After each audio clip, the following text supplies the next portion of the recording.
Hello everyone, myself Vikas. Now we are going to discuss our second part of dice. तो students हमने dice के first part में देखा कि सबसे पहले हमने डाइस को फाइंड आउट किया कि डाइस स्टैंडर्ड है या फिर जनरल है. In standard the sum of opposite surfaces gives 7 and in आपका जो डाइस होगी जनरल डाइस होगी उसमें एडजेसेंट का सम क्या होगा 7 होगा. ठीक है. उसके बाद हमने देखा कि जो 3 टाइप या 4 टाइप के जो क्वेश्चन बनेंगे, सबसे पहले when single position of dice is given, उसके बाद when 2 position of dice is given, और 2 पोजीशन में सबसे पहला केस जो हमने किया वो था ओनली 1 सरफेस इज कॉमन, और आज हम करेंगे when only 2 surface are common. तो देखिए when only 2 surface are common, यहाँ आपको 2 पोजीशन गिवन है एक डाइस की और उसमें 2 सरफेस कॉमन होंगे. जैसे कि आप क्वेश्चन नंबर 1 में देखिए, फर्स्ट और सेकंड पोजीशन में नंबर्स हैं 4 3 5 4 6 3. तो आप सबसे पहले चेक करो कौन से सरफेस कॉमन है. तो आप देखोगे 4 and 3 are common in both position. 4 और 3 क्या है? कॉमन है. पहला क्वेश्चन आपसे पूछा अपोजिट टू 5, 5 का अपोजिट क्या होगा.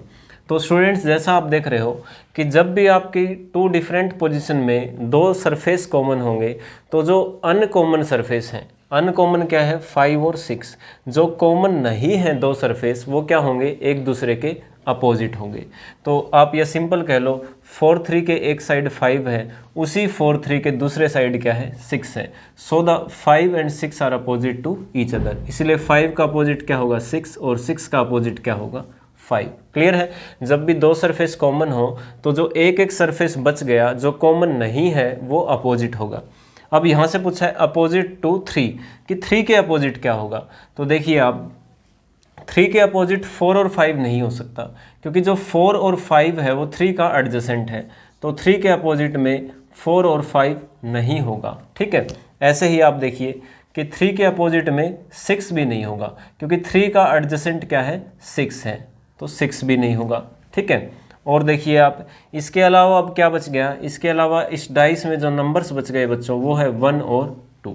तो बच्चों यहाँ से आपका आंसर आएगा 3 के अपोजिट होगा आइदर 1 और 2. ठीक है. बाकी ऑप्शन पे डिपेंड करेगा. क्लियर है आप सभी को. 3 के अपोजिट क्या होगा आइदर 1 और 2. नेक्स्ट क्वेश्चन देखिए, यहाँ आपको 2 डिफरेंट पोजीशन गिवन है और उसके बाद 4 ऑप्शन है ए बी सी डी. उसमें आपको बताना है विच of the following is correct. तो सबसे पहले हम अपोजिट निकालेंगे. 3 और 6 कॉमन हो गया दोनों में, तो अपोजिट क्या है, अपोजिट ऑफ 2 इज़ 1. जो अनकॉमन सरफेस हैं वो अपोजिट हो जाएंगे. अपोजिट ऑफ 2 इज़ 1, 2 के अपोजिट 1 हो गया. अब बच्चों हमने देखा था 2 opposite surface can never be seen together और can never be hidden together. जो 2 अपोजिट सरफेस होंगे वो एक साथ छुपेंगे नहीं और एक साथ दोनों आपको दिखेंगे नहीं, एक समय पर आपको एक ही दिखाई देगा. ठीक है. तो केस फर्स्ट में देखिए कि जो 2 आपके अपोजिट आए हैं वो यहाँ पे क्या दे रखे हैं एडजेसेंट दे रखे हैं, इसलिए फर्स्ट केस पॉसिबल नहीं होगा. सेकंड केस में देखिए 1 और 2 जो अपोजिट हैं यहाँ आपको कोई भी दिखाई नहीं दे रहा, दोनों के दोनों यहाँ पे हिडन हो गए, और 2 अपोजिट सरफेस कभी भी हिडन नहीं होते. थर्ड केस देखिए, यहाँ भी आप देखिए 2 और 1 दोनों ही क्या हो गए हिडन हो गए, और दोनों अपोजिट सरफेस हिडन नहीं हो सकते. फोर्थ केस में देखिए आपको 2 दिखाई दे रहा है. ठीक है. इसीलिए हमारा आंसर क्या हो जाएगा फोर्थ हो जाएगा. मूव करते हैं नेक्स्ट क्वेश्चन पे. आपको ज़रूरी नहीं कि हर बार नंबर ही देगा, वहाँ सिंबल भी हो सकते हैं, डॉट भी हो सकते हैं, या फिर आपके अल्फ़ाबेट्स भी हो सकते हैं. तो इसमें कॉमन को चेक कीजिए आप, B C and the opposite of A is F. A का अपोजिट क्या होगा एफ होगा. अब देखो ए और एफ अपोजिट हैं तो एक साथ विजुअल नहीं होंगे, एक साथ हिडन भी नहीं होंगे. यहाँ आप देखिए ए और एफ एक साथ क्या हो गए विजुअल हो गए, फॉल्स हो गया. यहाँ ए और एफ दोनों ही हिडन हो गए, इसीलिए फॉल्स हो गया. यहाँ देखो आपको ए और एफ में से एक ए दिखाई दे रहा है, ए दिखाई दे रहा है ना, इसलिए ये आपका आंसर बनेगा. ठीक है. और थोड़ा सा आप देख लेना कि डी और सी यहाँ कहीं एडजेसेंट ना हो. आपको अगर डी और सी अपोजिट ना हो, ठीक है, तो आपका ये चेक कर लेना इसको. नेक्स्ट यहाँ देखो ए और एफ दोनों ही आपके क्या हैं हिडन है, इसलिए ये भी केस नहीं बनेगा.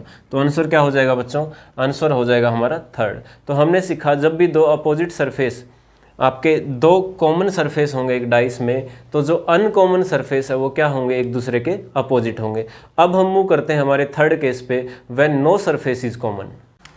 नो सरफेस कॉमन में देखो यहाँ आपको एक 2 पोजीशंस गिवन होंगी एक सिंगल डाइस की, और वहाँ कोई भी सरफेस कॉमन नहीं मिलेगा। जैसे हमने अभी तक देखा 2 सरफेस कॉमन हो या फिर एक सरफेस कॉमन हो, तो यहाँ आप देखो फर्स्ट और सेकंड पोजीशन में 2 1 3 5 4 6, क्या कोई सरफेस कॉमन है दोनों में, एक या फिर 2? कोई भी कॉमन नहीं है। तो जब बेटा कोई भी सरफेस कॉमन नहीं हो तो हम वैसे ही करेंगे, सबसे पहले हम चेक करेंगे डाइस इज स्टैंडर्ड और जनरल, कि डाइस स्टैंडर्ड है या फिर जनरल है। तो सबसे पहले हम यहाँ देखेंगे एडजेसेंट सरफेस का सम 7 चेक करेंगे। अब यहाँ देखो किसी भी 2 का सम 7 नहीं है, यहाँ भी किसी भी 2 सरफेस का 7 सम नहीं है। इट मीन्स ये डाइस कैसी होगी, ये डाइस होगी जनरल, सॉरी स्टैंडर्ड। अगर यहाँ 2 सरफेस का सम 7 हो जाता तो वो क्या होती, जनरल, और जब 2 एडजेसेंट सरफेस का सम 7 नहीं होगा तो वो क्या होगी, स्टैंडर्ड डाइस होगी। अब आपको अपोजिट टू 3 निकालना है, तो आपको पता है कि स्टैंडर्ड डाइस में जो अपोजिट का सम है वो क्या होगा, 7। इट मीन्स 3 का अपोजिट क्या हो जाएगा, 4 हो जाएगा, और 4 का अपोजिट 3। अगर यहाँ से 5 का अपोजिट पूछ लेता तो क्या होता, 2 होता। ठीक है, नेक्स्ट इसमें भी देखिए आप किसी भी 2 सरफेस का सम 7 नहीं है, इट मीन्स ये भी कैसी डाइस होगी, स्टैंडर्ड डाइस होगी। तो यहाँ भी जो अपोजिट सरफेस का सम होगा वो क्या होगा, 7। इसीलिए 2 का अपोजिट क्या हो जाएगा बच्चों, 5 हो जाएगा, और 5 का अपोजिट 2 हो जाएगा। नेक्स्ट क्वेश्चन में देखिए, यहाँ आप सम चेक करेंगे तो आपको मिलेगा 4 और 3 7, 6 और 1 7। इट मीन्स ये दोनों ही जो पोजिशन है वो कैसी होंगी, जनरल होगी, क्योंकि जनरल में the sum of 2 adjacent surface gives 7। अब जनरल में आपको अपोजिट निकालना है, तो आपने देखा था कि जनरल में पॉसिबल केस बनता है। यहाँ सबसे पहले जो 4 का अपोजिट होगा, 4 का अपोजिट 3 और 2 नहीं होगा। ठीक है, क्योंकि 3 और 2 क्या है, आपके एडजेसेंट है 4 के, तो 4 का अपोजिट 3 और 2 नहीं होगा। आप देख लीजिए 1 2 6 लिख लो, 1 2 3 4 5 6। 4 के अपोजिट 4 नहीं होगा, 4 के अपोजिट 3 और 2 भी नहीं होगा क्योंकि एडजेसेंट है।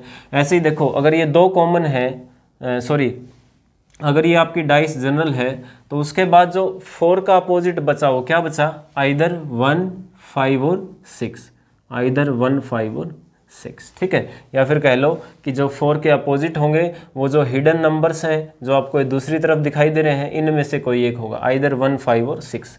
ऐसे ही अगर 6 के अपोजिट पूछ ले, इस 6 के अपोजिट पूछ ले, तो 6 के जो अपोजिट है 1 और 5 को छोड़कर बाकी जो बच गए हिडन, वो क्या बच गए, आइदर 2 3 और 4। ये हमारा आंसर हो जाएगा। ठीक है, ऑप्शन आप देख लेना, तीनों एक साथ मिलेंगे। नेक्स्ट अपोजिट टू 6, तो यहाँ चेक करो कि सबसे पहले डाइस कैसी है, तो आप देखो 6 + 1 7 4 3 7, तो डाइस कैसी हो गई, जनरल हो गई। ठीक है, और जनरल डाइस में आपको पता है कि जो 6 के अपोजिट होंगे, इस 6 के अपोजिट, तो 2 और 1 को छोड़कर बाकी क्या हो सकते हैं, 3 4 और 5। लेकिन यहाँ आपको जो ऑप्शंस दिए हुए हैं वो थोड़े से, 3 भी दिया हुआ है, 4 भी है, 5 भी है, नन ऑफ दिस नहीं है, कैन नॉट डिटरमाइन नहीं है। ठीक है, तो अब आप किस ऑप्शन को क्लिक करोगे, तो हमने कुछ क्वेश्चन पेपर्स में देखा है कि कई बार ऐसा केस भी आ जाता है जब डाइस जनरल हो और वहाँ पॉसिबिलिटी ना देकर एक कंफर्म आंसर पूछे आपसे कि एक आंसर बताइए। तो ध्यान से देखो इस केस में आप क्या करोगे, तो ऐसे केस में बेटा आप क्या करोगे, टॉप सरफेस के अपोजिट कर दोगे टॉप सरफेस को। ठीक है, टॉप के अपोजिट हो जाएगा टॉप सरफेस, और फ्रंट के अपोजिट कर दोगे फ्रंट सरफेस को। जैसे 1 हमारे फ्रंट में है, इसका 3 हमारे फ्रंट में है, तो फ्रंट का अपोजिट हो जाएगा फ्रंट, और राइट साइड का अपोजिट हो जाएगा राइट साइड। ठीक है, राइट का अपोजिट हो जाएगा राइट साइड, या फिर कह लो लेफ्ट का अपोजिट हो जाएगा लेफ्ट साइड। ठीक है, तो 2 के अपोजिट क्या हो जाएगा 4, और 1 के अपोजिट क्या हो जाएगा 3, और 6 के अपोजिट क्या हो जाएगा 5। तो हमसे 6 का अपोजिट पूछा है, हमारा आंसर क्या होगा, सी। ये रेयर केस है, कम चांस है पूछने का, लेकिन हमने देखा है कई बार एग्जामिनर पूछ भी लेता है जब आपका कोई सरफेस कॉमन नहीं है और डाइस आपकी जनरल है, तो पॉसिबल केस ना देकर वहाँ से एक आंसर पूछता है आपसे। तो आप क्या करेंगे, टॉप सरफेस का अपोजिट टॉप सरफेस, फ्रंट का अपोजिट फ्रंट, राइट का अपोजिट राइट। तो इस तरह से आप जब हमारा कोई भी सरफेस कॉमन ना हो उस डाइस को आप इजीली सॉल्व कर सकते हैं। बस आपको चेक करना है कि डाइस स्टैंडर्ड है या फिर जनरल है। ठीक है, अब हम मूव करते हैं हमारी next type, case 3, when more than 2 positions are given. इसमें क्या होगा, आपको 2 से ज़्यादा पोजीशन गिवन होंगी, 3 भी हो सकती हैं और 4 भी हो सकती हैं। तो बच्चों जब 2 से ज़्यादा पोजीशन गिवन हो, जैसे यहाँ पे 1 2 3 पोजीशन गिवन है, तो सबसे पहले आपको चेक करना पड़ेगा how many surfaces are common, कितने सरफेस कॉमन है, 1 सरफेस कॉमन है या फिर 2 सरफेस कॉमन है। अगर एक सरफेस कॉमन होगा तो जैसे हमने किया था, हम वहाँ से कॉमन से क्लॉकवाइज लगा लेंगे, और 2 सरफेस कॉमन होंगे तो जो अनकॉमन सरफेस हैं वो एक दूसरे के अपोजिट होंगे। तो सबसे पहले आप किसी भी 2 पोजीशन में सरफेस कॉमन को चेक करो। जैसे अगर हम फर्स्ट और सेकंड की बात करें तो क्या फर्स्ट और सेकंड में कुछ कॉमन है? कोई भी सरफेस कॉमन नहीं है। अब हम सेकंड और थर्ड में चेक करें तो सेकंड थर्ड में आप देखोगे बच्चों 4 5 4 5, क्या कॉमन है? 4 5 4 5। इसीलिए अपोजिट ऑफ 6 क्या आएगा? अपोजिट ऑफ 6 आएगा 3, क्योंकि जब हमारे 2 सरफेस कॉमन होंगे तो जो अनकॉमन सरफेस हैं वो एक दूसरे के अपोजिट होंगे। ठीक है, 5 4 5 4 कॉमन है तो 6 का अपोजिट क्या होगा? 3 होगा। बाकी आपको अपोजिट निकालना है तो एक बार आप फर्स्ट और थर्ड को भी चेक कर लो, फर्स्ट थर्ड में क्या कॉमन है। तो आप देखिए फर्स्ट और थर्ड में कॉमन क्या है? 2 है। क्लियर है, हमें फर्स्ट और थर्ड पोजीशन में एक सरफेस कॉमन मिल गया, 3 मिल गया। ठीक है, 3 है कॉमन। उसके बाद हम क्या करेंगे? कॉमन से क्लॉकवाइज लगाएंगे, जैसा हमने क्वेश्चन में देखा था। जब आपकी 1 सरफेस कॉमन हो तो फर्स्ट पोजीशन में 3 से क्लॉकवाइज 1 और 1 के बाद 2, 3 1 2। ऐसे ही थर्ड पोजीशन में 3 से क्लॉकवाइज 5 और 5 से क्लॉकवाइज 4, 3 5 4। तो यहाँ जो आपको मिला ये अपोजिट नंबर्स मिल गए। 2 and 4 are opposite to each other, same 1 and 5, and the opposite of 3 is 6। 3 के अपोजिट क्या होगा? 6 होगा, जो यहाँ नहीं है। तो अब आपसे पूछा है 4 का अपोजिट क्या होगा? आंसर क्या हो जाएगा? 2 हो जाएगा। ठीक है, करना कुछ नहीं है, सिंपल है कि पोजीशन 3 या 4 हो, घबराना नहीं है देख के। सिर्फ ये चेक करो किसी भी 2 पोजीशन में एक सरफेस या 2 सरफेस को कॉमन ले लो, वहीं से हमारा आंसर आ जाएगा। जैसे हमने फर्स्ट थर्ड में देखा कि जो 3 है वो कॉमन है, तो हमने 3 से क्लॉकवाइज लगाया दोनों में और हमारा आंसर आ गया। नेक्स्ट में देखिए यहाँ आपको कुछ सिंबल्स दिए हुए हैं, तो सबसे पहले हम फर्स्ट सेकंड में चेक कर लेते हैं कोई भी एक सरफेस कॉमन। तो आप देखिए फर्स्ट सेकंड में कोई सरफेस कॉमन नहीं है। सेकंड और थर्ड में देखिए, सेकंड थर्ड में है कॉपीराइट परसेंटेज, इसलिए स्टार के अपोजिट क्या हो जाएगा? हैश हो जाएगा। स्टार के अपोजिट क्या हो जाएगा? हैश हो जाएगा। अब फर्स्ट और थर्ड में चेक करो, फर्स्ट और थर्ड में क्या कॉमन है? फर्स्ट और थर्ड में हैश कॉमन है। फर्स्ट और थर्ड में हैश कॉमन है, तो हमने यहाँ दोनों का हैश लिखा, और फर्स्ट में हैश से क्लॉकवाइज चलेंगे तो @ और @ से क्लॉकवाइज $। ऐसे ही थर्ड पोजीशन में हैश के बाद परसेंटेज के बाद कॉपीराइट, परसेंटेज और ये कॉपीराइट। तो ये सभी सिंबल्स आपको क्या मिल गए? अपोजिट मिल गए। ठीक है, यहाँ से आप @ पूछा है, @ का अपोजिट क्या होगा? परसेंटेज। डॉलर के अपोजिट में कॉपीराइट, और फिर पूछा हैश के अपोजिट क्या होगा? दोनों में जो कॉमन है हैश, इसके अपोजिट क्या होगा? ठीक है, तो यहाँ आप देखो कि इस दोनों में जब आपने चेक किया था सेकंड और थर्ड में परसेंटेज कॉपीराइट, तो हैश के अपोजिट क्या आया था? स्टार आया था। So star is opposite to hash. ठीक है, आई होप क्लियर है आपको सभी टाइप्स। अब देखिए next question. 4 usual dice are thrown on the ground. 4 dice हैं जिसको ग्राउंड के ऊपर थ्रो किया गया, और फिर देखा गया कि उनके जो टॉप सरफेस का टोटल होगा वो क्या हुआ? 13 हुआ। ठीक है, उन चारों का टॉप सरफेस का सम किया तो हमें क्या मिला? 13। और जो टॉप फेस है वहाँ पे क्या शो हो रहा था? 4 3 1 5। फर्स्ट पे 4, फिर 3, फिर 1 और फिर 5। What is the total of the faces touching the ground? तो इनके जो अपोजिट नंबर्स होंगे जो ग्राउंड को टच करेंगे उसका सम क्या होगा? ठीक है, तो सबसे पहले देखिए कि यहाँ पे वर्ड दिया हुआ है यूजुअल डाइस। हमें अब तक हमने देखा था स्टैंडर्ड या फिर जनरल, हमें यूजुअल के बारे में नहीं पता, तो हम समझ रहे हैं कि ये जनरल है या पता नहीं स्टैंडर्ड है। तो बेटा usual means standard dice, usual कह लो या स्टैंडर्ड कह लो एक ही बात है। ऐसे ही नॉर्मल कह लो या फिर जनरल कह लो। तो यहाँ जो यूजुअल डाइस की बात हो रही है इसमें क्या होगा? The sum of opposite surface always gives 7। Opposite का सरफेस क्या होगा? 7 होगा। अगर टॉप पे 4 है तो ग्राउंड पे क्या हो जाएगा? 3। 4 और 3 का सम क्या हो गया? 7। ऐसे ही अगर 3 टॉप है तो अपोजिट क्या होगा? 4। 1 के अपोजिट होगा 6 और 5 के अपोजिट होगा 2।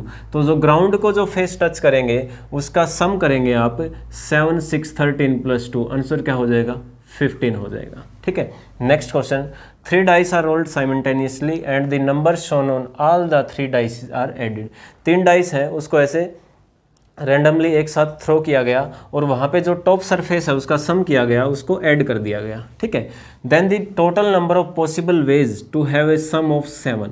तो ऐसे कितने पॉसिबल केस बनेंगे जिसमें टॉप सरफेस का सम, तीनों डाइस के टॉप सरफेस का सम क्या हो जाएगा, 7 हो जाएगा। ऐसे पॉसिबल कॉम्बिनेशन कितने होंगे हमें ये बताना है, ठीक है।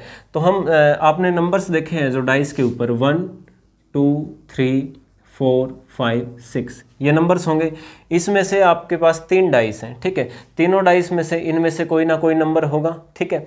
हो सकता है पहले 1 हो, फिर 2 हो, फिर 3 हो, या फिर ये भी हो सकता है कि सभी पे 1 हो या सभी पे 2 हो। भाई चांस तो बनते हैं ना, ज़रूरी नहीं है कि डिफरेंट नंबर हो सकता है पहली डाइस पे 6 आ जाए, दूसरी डाइस पे 4 आ जाए और तीसरी डाइस पे वापस 6 आ जाए, क्योंकि डाइस तो अलग अलग हैं, पॉसिबल केस तो बनते हैं।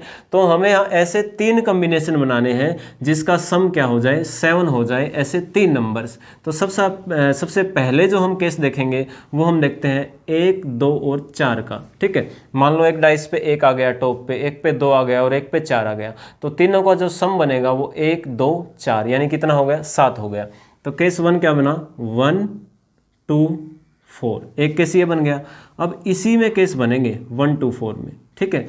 1 2 4 में पहली डाइस पे 1 आ गया, दूसरी पे 2, तीसरी पे 4। अब हम इसको ये भी लिख सकते हैं 1 4 2 लिख सकते हैं ना। भाई पहली पे 1 आ गया, हो सकता है दूसरी पे 4 आ जाए और तीसरी पे 2 आ जाए, तो एक केस ये बन गया। या फिर इसी नंबर्स पे और क्या केस बनेगा, 2 4 1, और क्या बन सकता है 2 1 4, ठीक है। 2 4 1 आ जाए या फिर 2 1 4 आ जाए सीक्वेंस में, या फिर क्या हो सकता है 4 1 2 और 4 2 1, ठीक है। तो टोटल 1 2 और 4 इन 3 नंबर्स के 1 2 3 4 5 6 केस बनेंगे हमारे पास। क्लियर है, कोई रिपीट तो नहीं हो गया, ये देख लेना आप। एक वाले 1 4 1 2 4 1 4 2, ठीक है। 2 4 1 2 1 4 4 1 2 4 2 1, ठीक है, बिल्कुल ठीक है। अब देखिए जो उसके बाद क्या केस हो सकता है जिसमें सम 7 हो जाए, तो हो सकता है हमारे पास 1 1 और 5 आ जाए। इनका भी देखिए सम क्या हो रहा है आपका, सम हो रहा है आपका 7, ठीक है। तो इसके क्या क्या कम्बिनेशन बनेंगे, 1 5 1 ये हो सकता है, या फिर क्या हो सकता है 5 1 1 ये हो सकता है, या फिर आपका 1 1 5 1 5 1 और 5 1 1 यही बनेंगे, 3 ही केस बनेंगे इसके, तो ठीक है।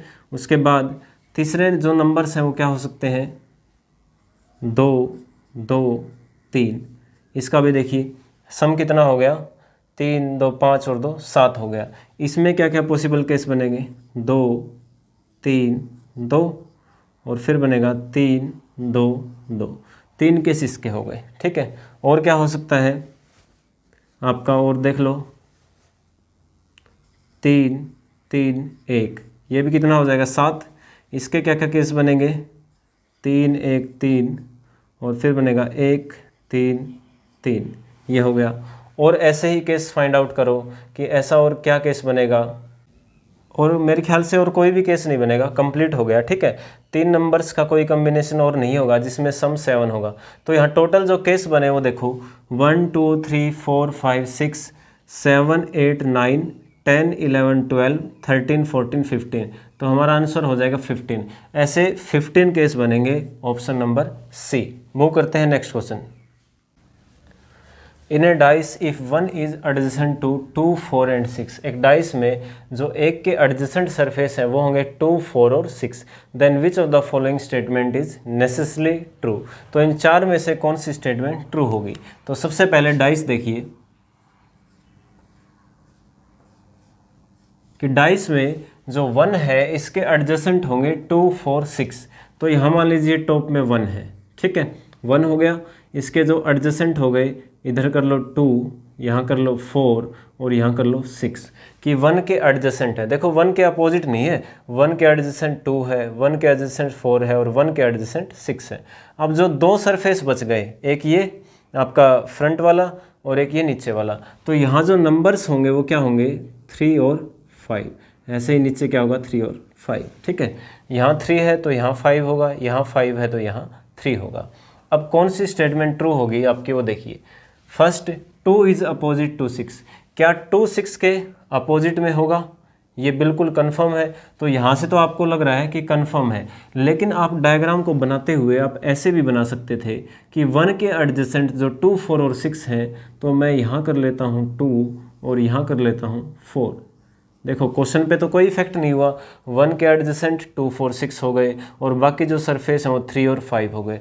तो यहाँ क्या आपको 2 के अपोजिट 6 मिला? यहाँ नहीं मिला। इट मीन्स ये केस कहीं ना कहीं फॉल्स हो रहा है, तो ये बिल्कुल ट्रू नहीं होगा। ठीक है, नेक्स्ट, 1 इज एडजेसेंट टू 3।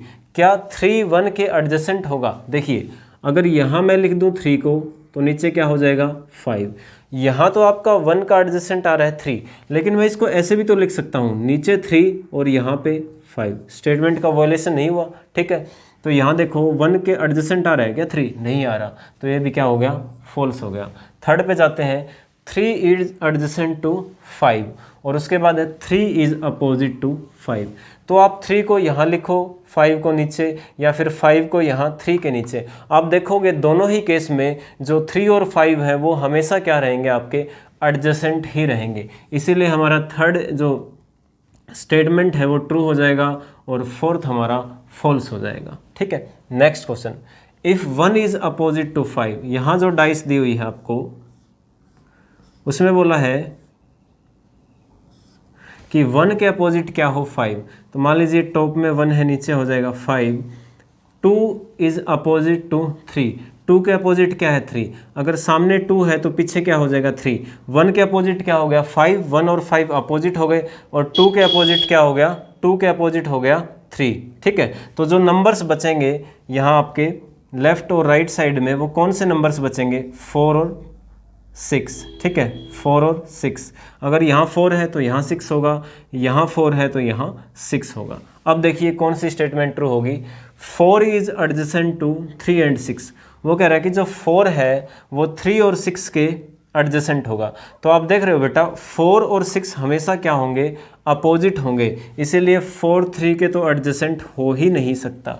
ठीक है, सेकंड केस देखिए, 2 इज एडजेसेंट टू 4 एंड 6, कि जो 2 है वो 4 और 6 के एडजेसेंट होगा। ठीक है, अब 2 को देखिए, यहाँ आप 4 या 6 में से कोई भी ले लो, यहाँ भी 4 या 6 में से कोई भी ले लो, जो 4 और 6 हैं वो तो हमेशा क्या होंगे? 2 के एडजेसेंट होंगे, इसलिए हो जाएगा ट्रू। बाकी भी चेक कर लेते हैं। 4 इज एडजेसेंट टू 5 6। ठीक है, जैसे हमें पता है कि 4 6 अपोजिट होंगे दोनों, तो 4 के 6 एडजेसेंट हो ही नहीं सकता। Next, 6 is adjacent to 4। फिर से 6 और 4 अपोजिट हैं तो एडजेसेंट नहीं हो सकते, तो हमारा आंसर क्या हो जाएगा? सेकंड हो जाएगा। इस टाइप का कोई भी क्वेश्चन दिया हुआ है तो आप उसको इस तरीके से सोल्व कर सकते हैं। नेक्स्ट क्वेश्चन है, 6 dice with their upper face erased are as shown. यहाँ आपको 6 डाइस हैं जिसका टॉप फेस को क्या किया? इरेज किया गया है, 1 2 3 4 5 6, और वहाँ बाकी जो सरफेस हैं वो आपको दिखाई दे रहे हैं। ठीक है, the sum of the number of dots is 7। तो यहाँ जो डॉट्स का सम होगा, जो अपोजिट की बात कर रहा है वो क्या होगा? 7। कि जो अपोजिट सम होगा डॉट्स का वो क्या होगा? 7। इट मीन्स ये सभी डाइस कैसी हैं? ये सभी all this dices are standard, क्योंकि स्टैंडर्ड डाइस में अपोजिट सरफेस का सम क्या होगा? 7। अब यहाँ इसके भी यहाँ पे आपसे कुछ क्वेश्चंस पूछे हैं। ठीक है, तो सबसे पहला क्वेश्चन देखिए, if the dice 1 2 3 have even number of dots on there bottom face. कि जो ये 1 2 3 डाइस हैं, 1 2 3, इनके जो बॉटम है वहाँ पे कौन सा नंबर हो? इवन नंबर हो। तो आपको पूछा है कि जो टॉप सरफेस होगा इनका, उसका सम बताइए। ठीक है, तो सबसे पहले आप इसका अपोजिट निकाल लो सभी का। यहाँ पे 5 है, 5 के अपोजिट क्या हो जाएगा? 2, 6 के अपोजिट 1, ऐसे ही 3 के अपोजिट 4, 5 के अपोजिट 2, 2 के अपोजिट 5 और 6 के अपोजिट 1।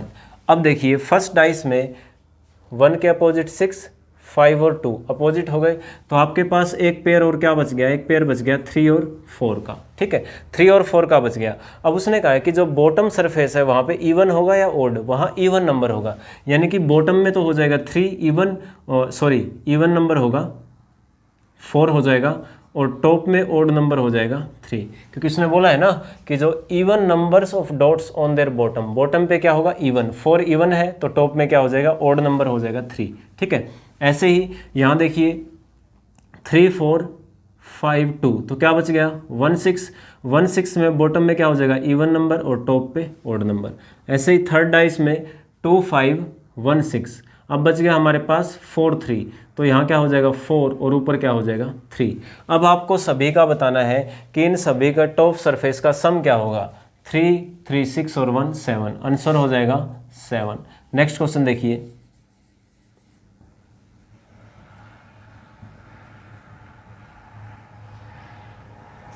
यहाँ भी एक बार अपोजिट लिख लो आप। 5 2 3 4 6 1 5 2 4 3 2 5, ठीक है। Second question, if odd number dice, वो कहता है कि ऑड नंबर की जो डाइस होंगी, तो ऑड नंबर डाइस कौन सा है बेटा, 1 3 5, ये तीनों ही ऑड नंबर डाइस है, ठीक है। ऑड और इवन नंबर्स का कंसेप्ट आपको पता है। ऑड नंबर डाइस है, वहाँ क्या होगा, odd number of dots on there bottom, ठीक है, उनके बॉटम में ऑड नंबर होगा। तो 1 के बॉटम में ऑड नंबर क्या होगा, जैसे यहाँ 5 2 6 1 अपोजिट है, तो हमारे पास क्या बचा था 4 3, 4 3 में से नीचे हो जाएगा 3 और ऊपर 4। यहाँ भी देखिए 5 2 6 1, तो क्या बचेगा 4 3, तो 4 हो जाएगा ऊपर और 3 हो जाएगा नीचे, क्योंकि उसने बोला है ना कि जो बॉटम फेस है वहाँ पे क्या होगा, ऑड नंबर होगा, ठीक है। ऐसे ही 5 में 6 1 5 2, क्या बच गया 4 3, तो ऊपर 4 हो गया और बॉटम में ऑड नंबर हो गया 3। अब क्या पूछा है, find the total of dots on the top face, इनके टॉप फेस पे 4 और 4 8 और 4 12, आंसर हो जाएगा 12। क्लियर है आप सभी को, ठीक है। नेक्स्ट क्वेश्चन देखिए,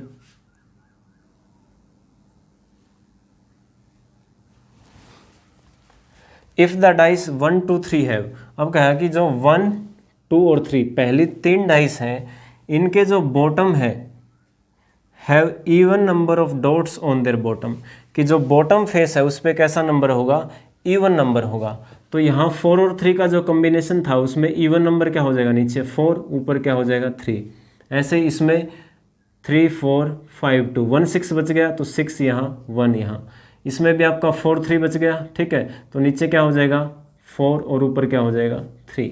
उसके बाद जो डाइस 4 5 6 हैं, लास्ट की जो 3 डाइस हैं उसमें क्या होगा, odd number of dots on their top, top पे क्या होगा, ओड नंबर होगा। तो यहाँ कॉम्बिनेशन देखो 3 4 5 6, सॉरी 3 4 5, 5 के अपोजिट 2 होगा बेटा, गलत लिख दिया, 3 4 5 2, तो यहाँ क्या बच गया 1 और 6। 1 और 6 में जो टॉप पे होगा वो कैसा नंबर होगा, ओड नंबर होगा, ठीक है। ओड नंबर होगा टॉप में, यानी कि 1 हो जाएगा, तो नीचे क्या हो जाएगा 6 हो जाएगा। ऐसे ही 5 में देखिए 6 1 5 2 है, 3 4 बच गया, 3 4 में से यहाँ 3 हो जाएगा और यहाँ 4। यहाँ देखिए 2 5 4 3 1 6, 1 6 में यहाँ क्या होगा 1 और नीचे क्या हो जाएगा 6 हो जाएगा। ऐसे ही बोला था ना कि जो 4 5 6 होंगे उस पर ओड नंबर होगा टॉप फेस पे, तो यहाँ ओड नंबर देखिए 1 3 1, और यहाँ आपको बोला था कि जो 1 2 3 डाइस है उसके इवन नंबर होगा बॉटम में, तो इसके बॉटम में इवन 4, इसके बॉटम में इवन 6, इसके बॉटम में इवन 4, ठीक है। अब आपको फाइंड आउट क्या करना है, find the difference between total number of dots on the top face, top face पे जो डॉट होंगे उसका डिफरेंस क्या होगा। तो फर्स्ट सेकंड 3 का सम करो, 3 1 4 और 3 7, फर्स्ट सेकंड 3 का तो हो गया 7, और लास्ट के 3 का सम क्या हो गया 1 4 5, क्या हो गया 5, तो डिफरेंस क्या हो जाएगा हमारा 2 हो जाएगा, ठीक है। तो इस टाइप के क्वेश्चन है, बहुत इंपॉर्टेंट क्वेश्चन है और सबसे सिंपल क्वेश्चन भी है, बस हम स्टेटमेंट को पढ़ने में मिस्टेक कर देते हैं। तो आप एक बार इसको चेक कर लेना, हो सकता है किसी क्वेश्चन में छोटी मोटी गलतियां मुझसे भी हो सकती हैं, लेकिन कंसेप्ट को सीखें आप। अगर नंबर्स की कोई मिस्टेक है तो आप उसको करेक्ट कर लेना आप। नेक्स्ट क्वेश्चन देखो, यहाँ आपको 3 सिलेंडर गिवन है, एक सिलेंडर एक ही है, उसके 3 डिफरेंट पोजीशन गिवन है, ठीक है। यहाँ 6 कलर हैं, green blue yellow violet red orange. अब आपसे पूछा है कि यहाँ जो क्वेश्चन मार्क है इसकी वैल्यू क्या आएगी, इट मीन्स रेड के एडजेसेंट में क्या आएगा, ठीक है। 4 ऑप्शन है, तो देखिए सबसे पहले सिलेंडर के टॉप में क्या है, ऑरेंज कलर, और एक तरफ क्या है येलो कलर, यानी टॉप में ऑरेंज है तो बॉटम में क्या हो जाएगा येलो हो जाएगा, या फिर कह लो इधर येलो है तो यहाँ कौन सा कलर हो जाएगा, टॉप में हो जाएगा ऑरेंज। क्लियर है, ठीक है। अगर इसी सिलेंडर को हम 90 डिग्री ऐसे हॉरिजॉन्टल कर दें तो आपकी ये वाली पोजीशन आ जाएगी सेम, ठीक है। अब देखो यहाँ अगर आप चेक करोगे कि जो ग्रीन का एडजेसेंट क्या है वॉयलेट, यहाँ दिखाई दे रहा है ना इस पोजीशन में आपको, ग्रीन का एडजेसेंट है वॉयलेट, तो यहाँ ग्रीन का एडजेसेंट क्या है, ब्लू। इट मीन्स जो ग्रीन का पीछे वाला सरफेस होगा इस तरफ एडजेसेंट में कौन सा हो जाएगा, वॉयलेट हो जाएगा। क्लियर है ना, जैसे ग्रीन का एडजेसेंट वॉयलेट है, यहाँ ग्रीन का एडजेसेंट ब्लू है, तो उस तरफ एडजेसेंट क्या हो जाएगा, वॉयलेट हो जाएगा। क्लियर है। अब यहाँ पे देखो आप, जो जो 4 सरफेस होंगे इस सिलेंडर के, 1 2 3 और एक ये जो ब्लू के एडजेसेंट होगा नीचे की तरफ, उसमें 4 कलर कौन से हैं, वॉयलेट आ गया, ग्रीन आ गया, ब्लू आ गया, एक कौन सा बच गया, रेड बच गया। यानी कि ब्लू के एडजेसेंट कौन सा हो जाएगा, रेड हो जाएगा। क्लियर है आप सभी को। अब देखो, अब हम इस डायरेक्शन को देखते हैं। हम मान के चल रहे हैं कि ऑरेंज टॉप में है, येलो नीचे है, जैसे ये दिया हुआ है ऑरेंज टॉप येलो नीचे, इसको हमने 90 डिग्री हॉरिजॉन्टल कर रखा है। ठीक है। अब यहाँ से डायरेक्शन चेक करो आप किसी की भी, जैसे कि यहाँ अगर मैं ग्रीन से चेक करूँ, ग्रीन से, और क्लॉकवाइज डायरेक्शन की बात करूँ, ठीक है, तो ग्रीन से क्लॉकवाइज क्या आएगा, वॉयलेट, और उसके बाद क्या आएगा, ब्लू, और उसके बाद क्या आएगा, रेड आएगा। ऐसे आएगी क्लॉकवाइज? नहीं, क्लॉकवाइज आएगी बेटे इस टाइप से, ग्रीन, फिर ब्लू, फिर रेड, और फिर वॉयलेट। ठीक है, हम इसको ऐसे क्लॉकवाइज चेक कर रहे हैं। ग्रीन के नेक्स्ट क्या आएगा, ब्लू, ब्लू के नेक्स्ट क्या आएगा, रेड, और रेड के नेक्स्ट क्या आएगा, फिर वॉयलेट आएगा। ठीक है, ऐसे इसको आप बाहर की तरफ घूम रहे हो सिलेंडर के, ग्रीन, ब्लू, रेड, वॉयलेट। तो यहाँ देखो, रेड से नेक्स्ट क्या आ रहा है, वॉयलेट आ रहा है क्लॉकवाइज में, तो रेड से क्लॉकवाइज में यहाँ पे क्वेश्चन मार्क की जगह पे कौन सा कलर आ जाएगा, यहाँ आ जाएगा बच्चों, वॉयलेट आ जाएगा। आई होप क्लियर है आपको ये। ठीक है, नेक्स्ट क्वेश्चन देखिए।